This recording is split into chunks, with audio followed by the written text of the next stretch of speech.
এয়ারপোর্টের সমস্যা সমাধানে মনোযোগী হবে, প্রবাসীদের যে এম্বাসিতে যেভাবে হয়রানি করা হয় সেই হয়রানির নিরসনে মনোযোগী হবে, দালালদের নিরসনে মনোযোগী হবে, পাসপোর্ট অফিসের যেই দৌরাত্ম্য রয়েছে সেটি নিরসনে মনোযোগী হবে।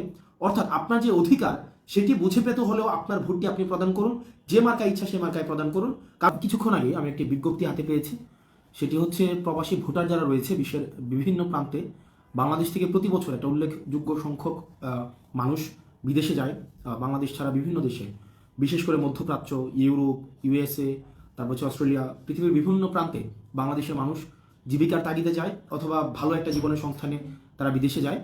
এবং প্রবাসীদের বাংলাদেশের অর্থনীতিতে কন্ট্রিবিউশন, বাংলাদেশের সবচেয়ে বড় খাত যেটা সেটা হচ্ছে আমাদের রেমিটেন্স খাত। তো রেমিটেন্স যোদ্ধা ভাইয়েরা বিদেশের বিভিন্ন প্রান্তে আছেন। আপনাদের আজকে নির্বাচন কমিশন একটি বিজ্ঞপ্তি দিয়েছেন, আপনাদের এবার নির্বাচনে পোস্টাল ব্যালটের মাধ্যমে ভোট দেওয়ার শেষ সময় হচ্ছে 25 জানুয়ারি। অর্থাৎ আপনাদেরকে যে পোস্টাল ব্যালটটি পাঠানো হয়েছে সেই ব্যালটে আপনারা 25শে জানুয়ারির মধ্যেই আপনারা ভোট কার্যক্রম আপনাদেরকে সম্পন্ন করতে হবে। দেখেন, ভোট কি মার্কায় দিচ্ছেন সেটার থেকে জরুরি হচ্ছে আপনার ভোট প্রদান করাটা। যারা প্রবাসী রেমিটেন্স যোদ্ধা আপনারা রয়েছেন, আপনাদেরকে বিভিন্ন হেনস্থার মধ্যে পড়তে হয়।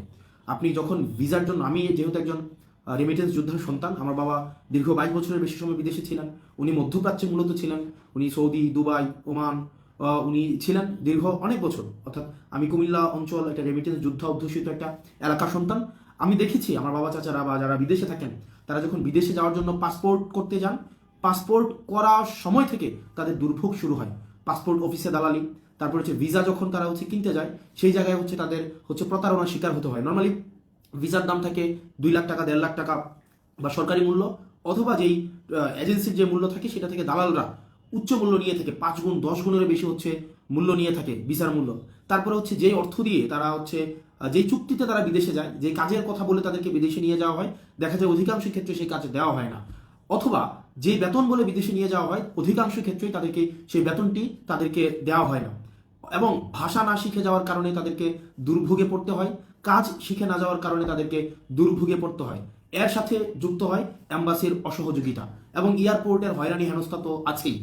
এই সকল সমস্যার সমাধান নিশ্চিত কল্পে আপনার ভোটাধিকার প্রয়োগটি গুরুত্বপূর্ণ।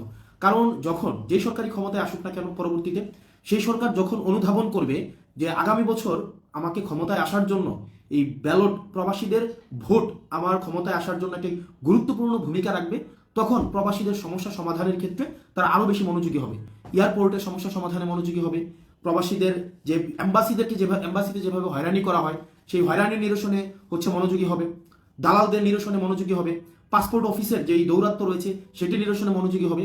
অর্থাৎ আপনার যে অধিকার সেটি বুঝে পেতে হলেও আপনার ভোটটি আপনি প্রদান করুন, যে মার্কায় ইচ্ছা সে মার্কায় প্রদান করুন। কারণ আপনার পছন্দের প্রতিনিধিত্বে যেন সংসদে গিয়ে আপনার অধিকার নিয়ে কথা বলতে পারে। কিন্তু যদি আপনি ভোট প্রদান থেকে বিরত থাকেন, তাহলে আগামী ইলেকশন পরবর্তীতে আপনার সমস্যার সমাধান কল্পে যেটি হবে সেটি উদাসীন থাকবে সরকার।